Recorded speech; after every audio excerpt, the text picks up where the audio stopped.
I used to think family meant automatic trust. That belief lasted until the third time I found my front door unlocked when I knew I'd locked it myself. I lived alone in a penthouse I'd bought after years of quiet, obsessive work. It wasn't flashy from the outside, but inside it was calm, ordered, private, everything my childhood home had never been. I didn't throw parties. I didn't invite people over casually. My home was the one place I didn't have to explain myself. Which is why the first time I found my sister sitting on my couch, feet up, her kids running through the hallway like it was a playground, I froze. "Oh," she said lightly, barely looking up from her phone. We needed somewhere to wait. I remember standing there, keys still in my hand, trying to understand how she'd gotten in. "You have a key?" I asked. She smiled. "Mom gave it to me. You know, in case of emergencies." It didn't feel like an emergency, but I swallowed it. I always did. That was the pattern growing up. I was the quiet one, the flexible one, the one expected to adjust. The second time, it wasn't accidental. I came home early from a meeting and heard laughter before I even opened the door. My sister's kids were sprawled on the floor with snacks I didn't buy, cartoons blasting on my TV, fingerprints all over the glass table I cleaned every morning. My sister was in my kitchen, rearranging things. "You should really label these cabinets," she said. "The kids keep grabbing the wrong stuff." I ser det her. "You let them go through my things?" She shrugged. "They're just kids." That sentence would become her shield. Every boundary I mentioned was met with it. "They're just kids. We're family." Don't be so dramatic. "Why are you acting like this is such a big deal?" I asked for my key back. She laughed. Actually laughed. "You don't trust me?" she said, loud enough for the kids to hear. Wow. By the third time, I stopped asking questions. I came home to find a broken lamp in the hallway. My balcony door was open. My bedroom smelled like food. My sister wasn't even there. Just her kids. Alone. I asked the oldest where their mom was. "She said you wouldn't mind," he answered casually. "She said we could wait here." Something shifted in my chest then. Not anger. Not fear. Clarity. This wasn't forgetfulness. This was entitlement. I called my sister. She didn't pick up. I texted. No reply. So I cleaned up. Locked the door. And sat down. I didn't confront her that night. Or the next day. Or the next week. Because for the first time, I understood something important. If I fought her directly, she'd turn it into drama. Family politics. Emotional chaos. But if I stayed silent, she'd keep crossing the line. And lines only matter when someone finally lets consequences exist. Over the next month, it kept happening. Random visits. Unlocked doors. My home treated like shared property. Once, I found a note on the counter in my sister's handwriting. Took the kids to the pool. Back later. No question mark. No permission. That night, I sat on my couch in the dark and made a decision I'd been avoiding for years. I wasn't going to argue anymore. I wasn't going to explain. I was going to remove myself from the equation entirely. Quietly. Carefully. Without telling anyone. Because the only reason this kept happening was because I kept being there to absorb it. And my sister had no idea what happens when you mistake silence for weakness. I didn't move right away. That's the part people misunderstand when they hear what happened later. They imagine a dramatic decision, a rush, some emotional breaking point. It wasn't like that. It was quiet, calculated, almost boring. I started by changing how I lived without changing anything she could notice. I stopped leaving personal items out. I boxed up documents. I removed anything sentimental and placed it in storage under a different name. I didn't announce it. I didn't hint. When my sister dropped by uninvited, I smiled the same way I always had. "Hey," she'd say.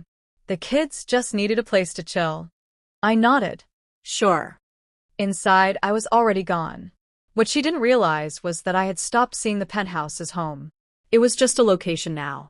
A shell I planned to step out of. I signed a new lease across the city. Smaller, quieter, Anonymous.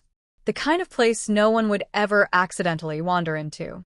I set everything up under my own terms. New locks, new access, new routine, no forwarding address. Then I waited. Because entitlement only reveals itself fully when it believes nothing will change. My sister kept coming. Sometimes with the kids. Sometimes without. Sometimes when I wasn't even there.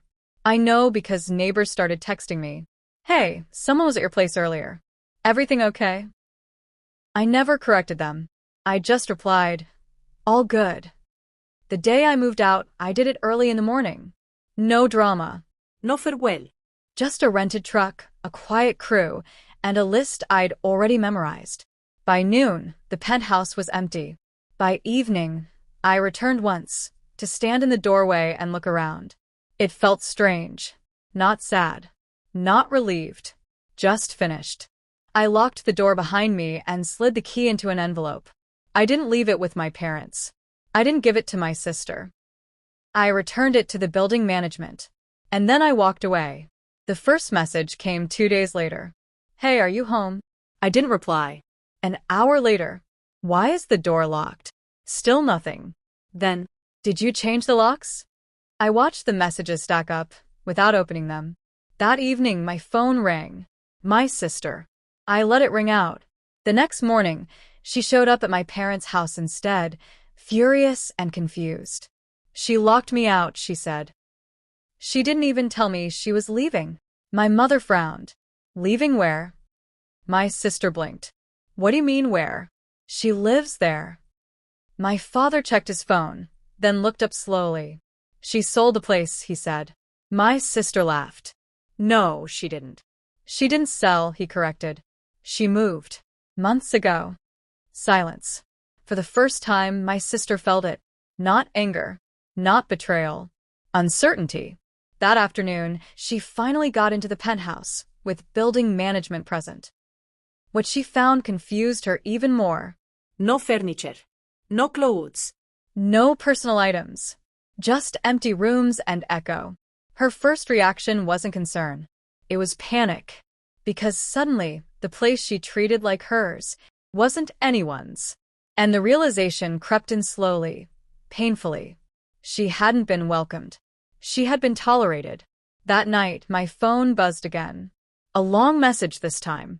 You didn't have to do this, she wrote. We could have talked. You embarrassed me. The kids don't understand. You made me look bad. I read it once. Then I put my phone down. Because she still didn't get it. She thought the problem was how I left. She hadn't even begun to understand why. And she had no idea that what came next would force her to finally face the consequences she'd been avoiding her entire life. My sister didn't wait long before trying to regain control. That's always how she handled discomfort. By pulling it into the open, reshaping it into a version she could manage. She started with our parents. She abandoned us, she said dramatically. She just left. No explanation. No warning. My mother called me that night, voice tired, already leaning toward compromise. Why didn't you just talk to her? She asked. You know how she is. I did know. That was the problem. I talked for years, I said calmly.